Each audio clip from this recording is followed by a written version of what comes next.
한국 교회에 여러 가지 어려움이 있습니다마는 가장 심각한 위기가 무엇이겠는가? 다음 세대의 위기입니다. 신앙의 대가 이어져 가야 되는데 적신호가 켜졌습니다. 대부분의 교회의 교인 인구 분포가 역삼각형 구조를 지니고 있습니다. 과연 지금의 교회학교 아이들이 한국교회의 주역이 될 때 한국교회의 모습이 어떨 것인가를 걱정하지 않을 수가 없습니다. 창립 70주년을 향해 나아가는 동네 중앙교회의 가장 중요한 사명이 무엇이겠는가? 다음 세대 신앙의 대입기입니다. 지금도 영광스러운 하나님의 교회지만 주님 재림하시는 그날까지 영광스러운 동네 중앙교회가 되기 위해서는 신앙의 대가 힘있게 이어가야 할 것입니다. 여러분의 가정에 해결해야 될 과제가 산적해 있겠지만은 가장 중요한 과제가 무엇이겠는가?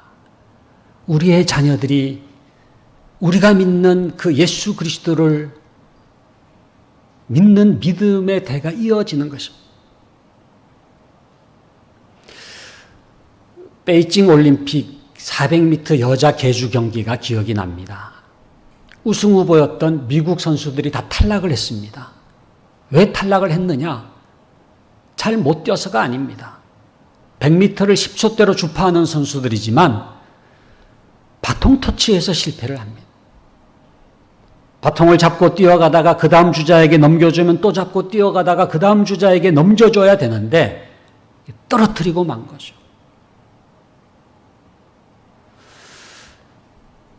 저희 아버님도 목사님이셨습니다마는 저희들의 부모 세대는 그 척박한 환경 속에서도 핍박 속에서도 믿음을 지켜가지고 우리에게 신앙의 바톤을 넘겨주셨는데 우리가 과연 다음 세대에게 이 바통을 제대로 넘겨주고 있는가? 1926년 개벽지에 실린 시가 있습니다. 이상화 시인의 빼앗긴들에도 봄은 오는가 라는 시를 여러분들이 아실 것입니다. 지금은 남의 땅 빼앗긴들에도 봄은 오는가. 마지막은 이렇게 끝납니다. 들을 빼앗겼어도 봄조차 빼앗기랴. 저는 그 시를 읽으면서 다음 세대가 생각이 납니다. 다음 세대를 빼앗기는 것 같아요. 우리의 자녀 교육이 세속 교육으로 빼앗기는 것 같아요. 정말로 나라를 이런 서러움 때문에 그 시를 썼지만은 우리의 자녀 교육이, 우리의 다음 세대 교육이 과연 하나님의 교육으로 이루어지고 있는가?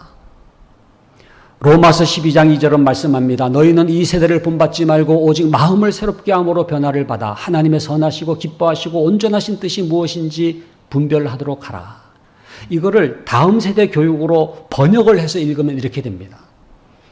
너희는 이 세대의 교육을 본받지 말고 오직 마음을 새롭게 함으로 변화를 받아 하나님의 교육을 사모하라는 거예요. 하나님의 선하시고 기뻐하시고 온전하신 교육이 무엇인지 분별하도록 하라.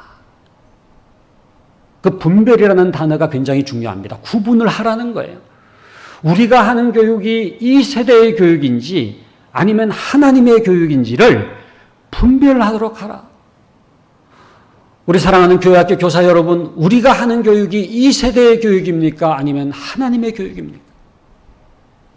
사랑하는 부모 여러분, 조부모 여러분, 우리가 하는 다음 세대 교육이, 자녀 교육이 이 세대의 교육입니까? 아니면 하나님의 교육입니까? 하나님은 부모에게 자녀들을 맡겨주시고 교회학교 교사들에게 학생들을 맡겨주시면서 하나님의 교육이 이루어지기를 원하시는 거예요. 이 성경책이 바로 하나님의 교육이 어떤 교육인지를 증언해주고 있지 않습니까? 창세기부터 요한계시록까지 사실은 교육과 관련되지 않은 규절이 없습니다. 그 모든 규절들을 모아가지고 한 귀절로 압축해가지고 뽑아낸다고 한다면은 오늘 읽은 이 잠언 1장 7절 말씀이 여호와를 경외하는 것이 지식의 근본이거늘. 저는 이 말씀이 너무나 중요한 하나님의 교육 원리라고 생각이 돼서 아예 이름을 붙였습니다. 여경지근의 원리다. 이 여경지근이라는 말이 무슨 말인지 아세요? 사자성어가 아니라 여호와를 경외하는 것이 지식의 근본이다 해서 여경지근. 동네 중앙교회 우리 교회학교에서도 여러분들 가정에서도 어떤 교육이 이루어져야 되느냐? 여경지근의 교육이 이루어져요. 여호와를 경외하는 것이 지식의 근본이다라고 하는 이 하나님의 교육이 펼쳐지기를 바랍니다. 간단합니다.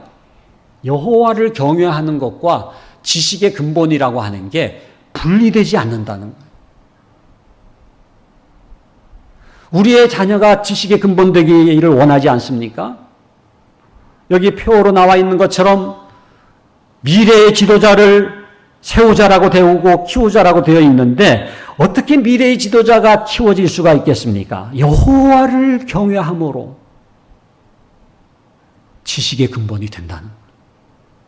여호와 경외가 신앙이라고 한다면은 지식의 근본이 학업이라고 한다면은 신앙과 학업은 분리된 게 아니라는 거예요. 이게 아주 성경의 굉장히 중요한 원리입니다. 우리의 자녀가 정말로 역량 있고 실력 있고 쓰임받는 지도자가 되기 위해서는 여호와 경외 교육에 승부를 걸어야 된다는 거예요. 자녀가 지식의 근본이 되기를 원하고 우리의 다음 세대가 지식의 근본이 되기를 원하면서도 여호와 경외를 상실한 가정이 얼마나 많은지 모릅니다.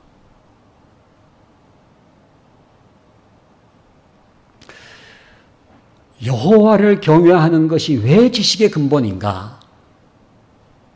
제일 좋은 거는 그냥 아멘, 이걸 그냥 받아들이면 됩니다. 믿습니다. 이것대로 실천하면 됩니다. 근데 우리처럼 이제 교육을 공부한 사람들은 이걸 이제 설명을 해야 되지 않습니까? 제가 간단하게 5가지로 설명을 드리겠습니다. 여호와를 경외하는 것이 왜 지식의 근본이냐? 첫 번째는요, 여호와를 경외하는 아이가 권위를 인정할 줄 알아요. 경외라고 하는 게 뭐예요? 두렵고 떨면서 하나님의 권위를 인정하는 것, 이게 경외입니다. 하나님의 권위를 인정하는 아이가 부모의 권위를 인정할 줄 알고요. 그런 아이가 선생님의 권위를 인정할 줄 알고요. 그런 아이가 지식의 근본이 되는 거예요. 저는 교육에서 가장 중요한 단어를 하나 꼽으라고 한다면은 이 권위라는 단어를 꼽고 싶어요. 권위주의는 나쁜 거지만 권위는 얼마나 중요한 건지 몰라요. 여러분, 물이 높은 데서 낮은 곳으로 흐르는 것처럼 교육이라고 하는 게 뭐냐 하면은 권위가 있는 데서부터 흘러내리는 게 교육이에요. 지금도 제가 부족하지만 여러분들이 저의 권위를 인정해 주시기 때문에 지금 교육이 이루어지는 거거든요. 가정에서 가장 중요한 것은 뭘 자녀들에게 많이 가르치는 것보다 더 중요한 게 부모의 권위를 인정하는 교육이 이루어져야 돼요. 학교에서는 선생님의 권위가 인정돼야 되죠. 교회에서는 목사님의 권위가 존중되는 것이 너무나 중요해요. 왜? 그래야 물이 흐르듯 권위가 있는 데서부터 교육이 흘러내리기 때문에 그래요. 뭔가 교육이 일어났습니까? 그러면 분명히 말씀드릴 수 있는 것은 누군가의 권위를 인정했다는 증거예요. 그런데 가장 중요한 권위가 있는데 하나님의 권위를 인정합니다. 우리 교회 학교 아이들이 또 여러분들의 자녀들이 하나님 앞에 무릎을 꿇을 줄 안다면 그 아이는 어디 갖다 놔도 돼요. 어떤 인간을 두려워하는 것이 아니라 하나님의 권위를 인정하고 하나님 앞에 부복해서 머리를 숙이고 조아릴 줄 아는 그러한 여호와 경외야말로 지식의 근본이 된다는 것. 두 번째는요, 여호와를 경외하는 것이 왜 지식의 근본이냐? 여호와를 경외하는 아이가 경청할 줄 압니다. 사무엘처럼 주여 말씀하옵소서 주의 종이 듣겠나이다. 귀를 쫑긋 기울이면서 하나님의 말씀을 청종할 때에 경청이라는 태도가 생기는데 그게 지식의 근본이 되는 열쇠예요. 우리가 이스라엘 교육을 좋은 교육이라고 얘기를 하는 이유가 뭡니까? 이스라엘 교육을 한마디로 쉐마 교육이라고 얘기하는데 그 쉐마라고 하는 히브리어가 무슨 뜻이에요? 들으라요, 들으라. 그러니까 이스라엘의 교육은 한마디로 잘 듣는 교육입니다. 랍비가 말을 하면은요, 듣고서 질문하잖아요. 또 듣고 질문하잖아요. 이걸 하브루타라고 얘기하는 거예요, 하브루타. 이스라엘의 엄마들도요, 이렇게 뭐 설거지나 요리를 하다가 아이가 이렇게 말을 하면은요, 이렇게 그냥 있으면서 듣는 법이 없어요. 머리를 돌려서, 얼굴을 그 아이를 향해서 경청을 하는 거예요. 그러면은 그 아이도 경청을 하죠. 하나님의 말씀을 집중해서 듣는 겁니다. 토라의 말씀을 듣는 겁니다. 예배에 집중하는 아이가 공부에도 집중할 줄 알아요. 그렇기 때문에 여러분 적당하게 교회학교 예배를 드리는 그거는 그 아이를 위한 게 아닙니다. 마음과 뜻과 정성을 다해서 예배를 할 때에 경청하는 태도가 생기는 그 아이가 지식의 근본이 되는 겁니다.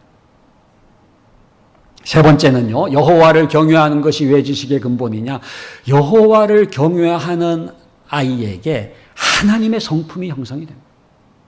참 이상하죠?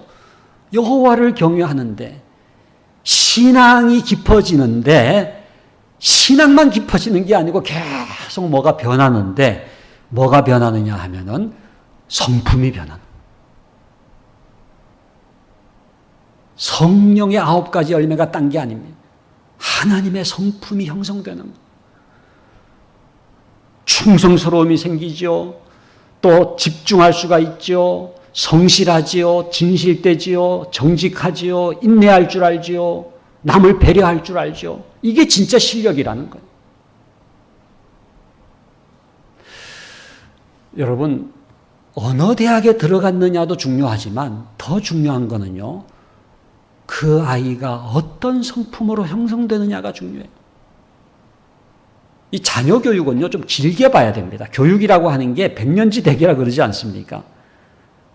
진짜 나의 교육이 성공적인 교육인지는 어디에서 판가름되는지 아세요? 천국에서 판가름이에요. 여러분, 천국의 실종자 가족에 대해서 묵상해 보신 적이 있는지 모르겠습니다. 실종자 가족처럼 가슴 아픈 사람들이 없어요. 시신을 찾은 사람이 그렇게 부러울 수가 없다는 얘기를 하지 않습니까?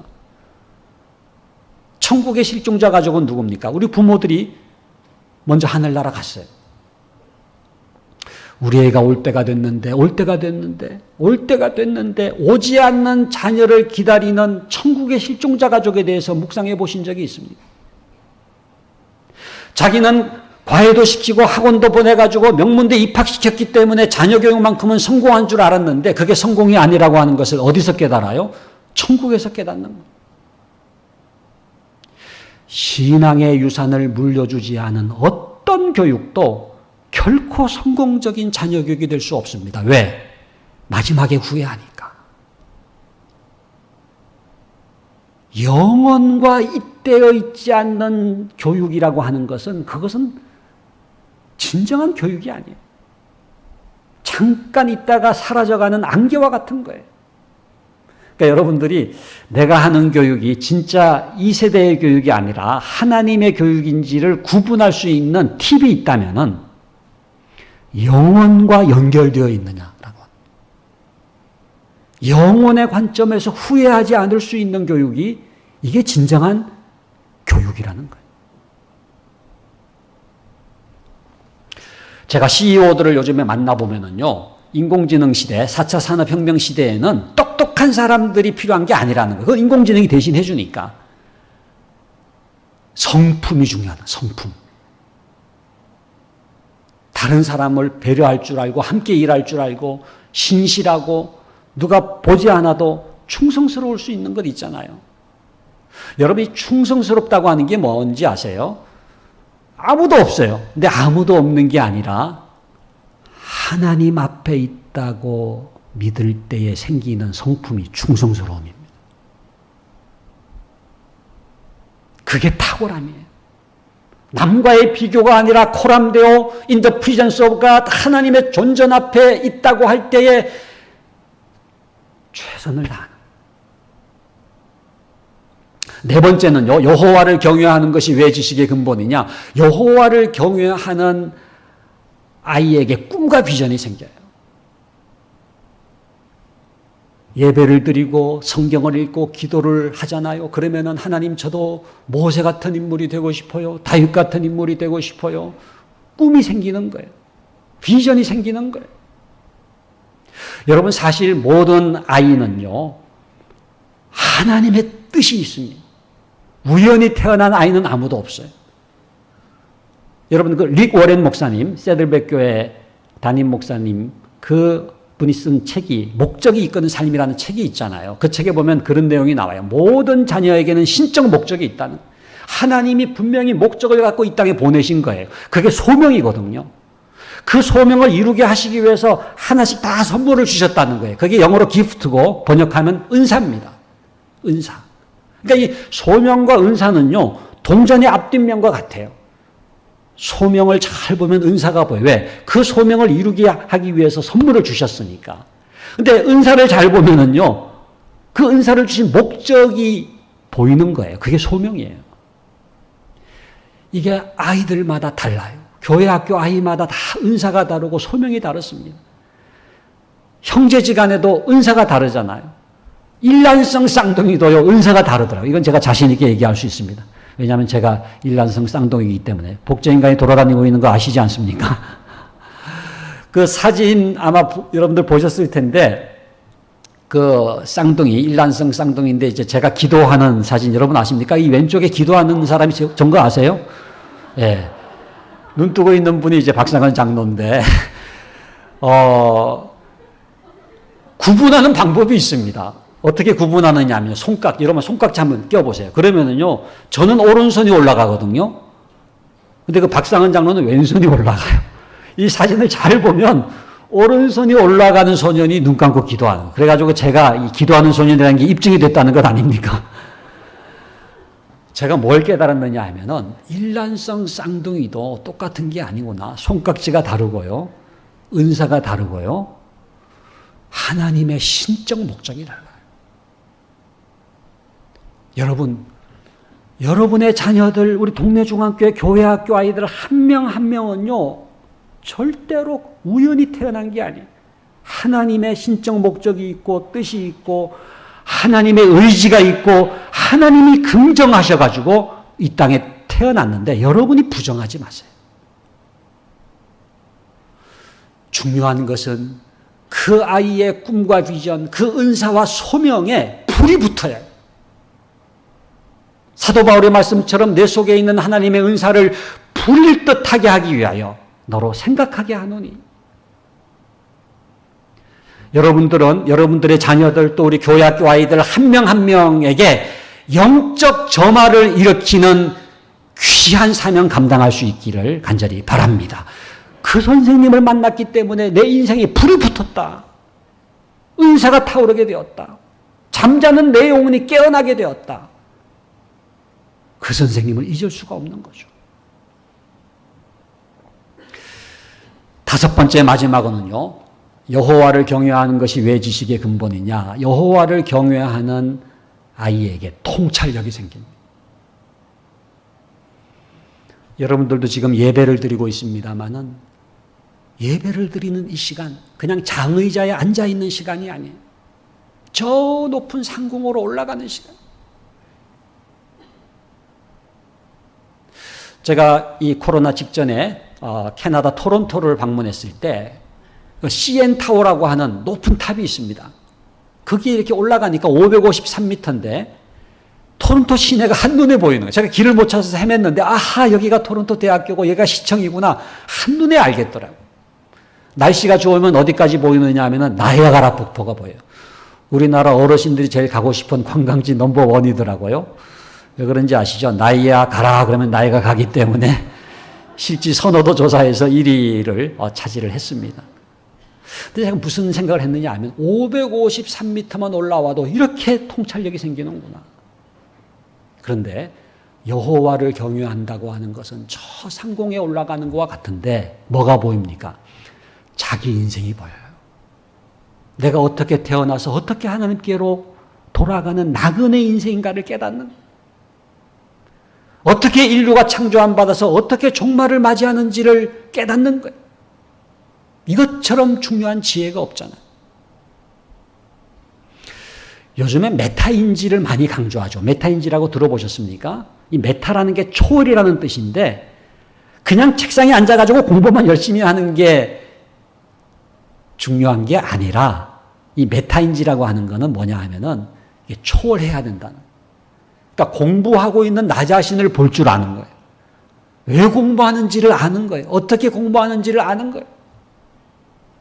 지금 아이들의 문제가 뭐예요? 왜 학교를 다니는지를 몰라요. 왜 공부하는지를 몰라요. 왜 사는지를 몰라요. 그런데 여호와를 경외하게 되면은 내가 누군지, 내가 왜 사는지, 나의 삶의 목적과 방향이 무엇인지를 깨달을 수가 있는 거예요. 그러면 스스로 시동을 거는 거예요. 자기 주도적 학습이라고 하는 건 딴 게 아닙니다. 공부하는 목적을 깨닫게 되면은요, 스스로 시동을 거는 거예요.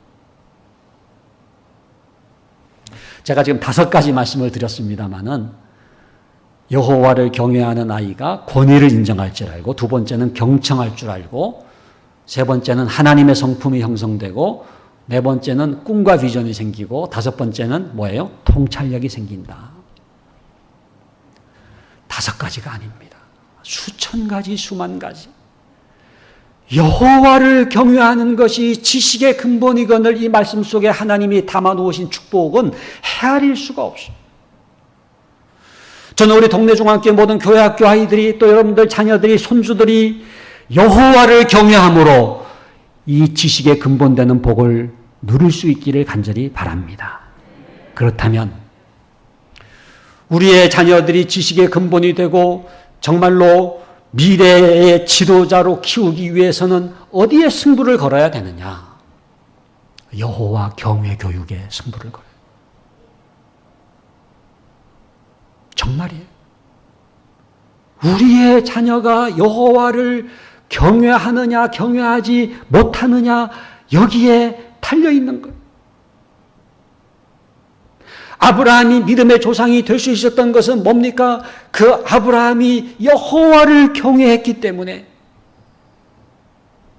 이삭, 야곱, 요셉으로 이어지는 믿음의 가문을 이룰 수가 있었던 것. 그러기 위해서는 첫 번째는 예배입니다. 예배. 여러분, 교회 학교 예배가 중요하고요. 가정에서는 가정 예배가 중요해요. 예배를 통해서 여호와 경외를 배우고 여호와 경외를 통해서 지식의 근본이 되는 것이기 때문에 예배는 어떤 다른 교육보다도 중요해요. 국어, 영어, 수학보다도 중요해요. 왜? 여호와 경외를 배우기 때문에. 내가 누군지를 배우기 때문에 그래요. 저는 지금도 저희 아버님의 가장 기억나는 음성은 다른 것이 아닙니다. 자, 이제 우리 예배드리자. 자, 이제 우리 예배드리자. 저희 7남매, 제가 이제 막내입니다만은 저희 7남매가 이런저런 영역에서 이제 하나님의 일꾼으로 쓰임을 받는데 우리가 어떻게 이렇게 은혜를 받았는가 다 한번 추적을 해보기로 했어요. 그래가지고 같이 나눴어요. 똑같은 게 나왔어요. 그게 뭡니까? 가정예배, 가정예배.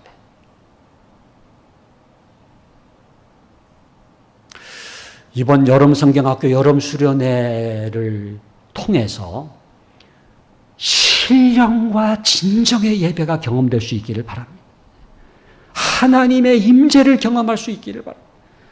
그때의 여호와 경외 교육이 이루어지는 거예요.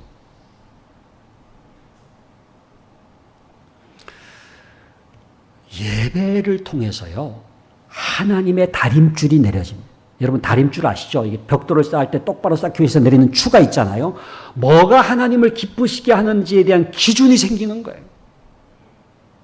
반듯한 삶을 살 수가 있습니다. 두 번째 여호와 경외 교육이 뭐냐 하면은요, 성경입니다. 말씀입니다. 여름 성경학교라 그러면서도 성경이 강조되지 않는 경우도 있어요. 이번 여름은 말씀의 능력을 경험할 수 있기를 간절히 바랍니다. 디모데후서 3장 15절에 보면 이런 말씀이 있습니다. 네가 어려서부터 성경을 알았나니, 그 다음에 성경은 능히 너로 하여금 그리스도 예수 안에 있는 믿음으로 말미암아 구원을 해가지고 쭉 나옵니다만, 마지막에 뭐가 나옵니까? 하느니라가 나와요. 성경은 하느니라. 다른 것 잊어버려도요, 주어 동사만 기억하셔도 좋아요. 한번 따라 합시다. 성경이 한다. 예. 성경은 하느니라. 부모가 하는 게 아니고요, 교회학교 교사가 하는 게 아니고요, 성경이 합니다. 그렇기 때문에 우리의 역할은 말씀을 가르치고 성경을 가르치면, 그때부터는 모든 성경은 하나님의 감동으로 된 것으로 교훈과 책망과 바르게 함과 의로 교육하기에 유익한 게 되는 거예요.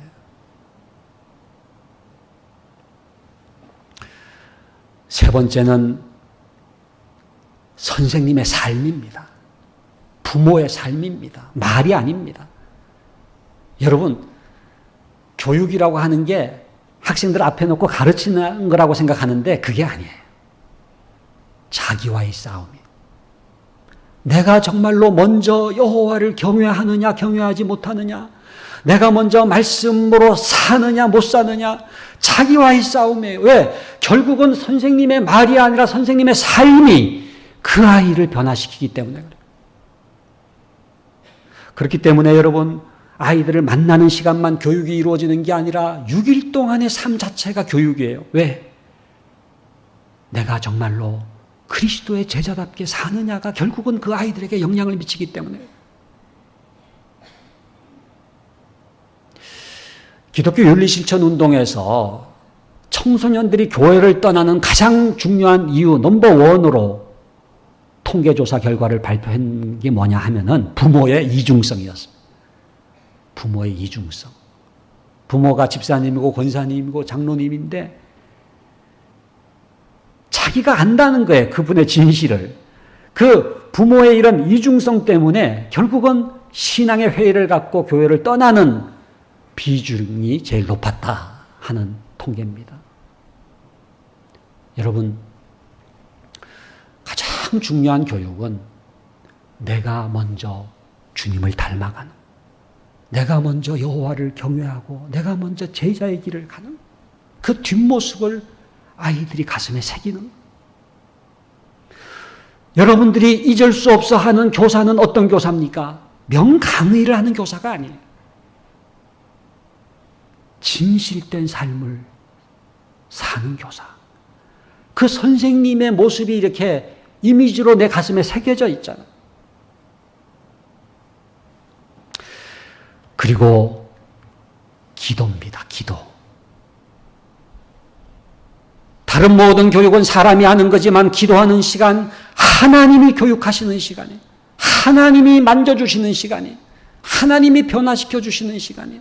저는 이번 여름 성경학교 여름 수련회는 기도의 성경학교, 기도의 수련회가 되기를 바랍니다. 우리 선생님들께서 은밀한 가운데 그 아이를 이름을 읽어가며 불러가며 기도할 수 있기를 바랍니다. 그러면은 이번 여름을 통해서 삶의 터닝 포인트를 경험하는 잊을 수 없는 여름 성경학교 수련회가 될 것입니다. 마지막으로 부모와 교사는 비전의 동역자예요. 사실 여러분, 여름 성경학교 여름 수련회를 개최를 하지만은 이거는 부모가 그 아이에게 해야 될 신앙교육을 지금 대신해 주는 거잖아요. 신명기 6장 7절에 내 자녀에게 부지런히 가르치라고 말씀을 했는데 부모가 가르쳐야 될 것을 대신 해주는 여름 성경학교 여름 수련회를 구경하지 마세요. 여러분이 참여하세요. 기도해 주시고 목사님 말씀하신 것처럼 간식이라도 가지고 수박 한 덩이라도 사가지고 그 선생님들을 위로하시면서 함께 힘을 모아야 돼요. 디모데를 키우기 위해서 유니게라는 어머니와 바울이라고 하는 교회학교 교사가 함께 힘을 합쳤을 때에 디모데라고 하는 다음 세대가 세워질 수가 있었다고 하는 것입니다.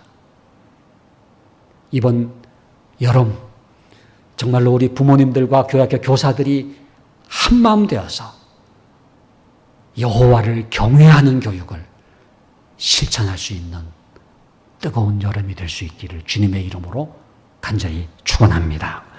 기도하겠습니다. 거룩하신 아버지 하나님 감사합니다. 올해도 여름 성경학교 여름 수련회를 허락해 주시오니 감사를 드립니다. 여호와를 경외하는 교육이 이루어지게 하여 주시옵소서. 여호와를 경외하는 것이 지식의 근본이라고 말씀해 주셨사오니 참으로 우리 동네 중학교 모든 다음 세대 한 사람 한 사람이 지식의 근본 되기 위해서 여호와 경외에 승부를 걸 수 있는 이 여름이 되게 하여 주시옵소서. 예수 그리스도 이름으로 기도하옵나이다. 아멘.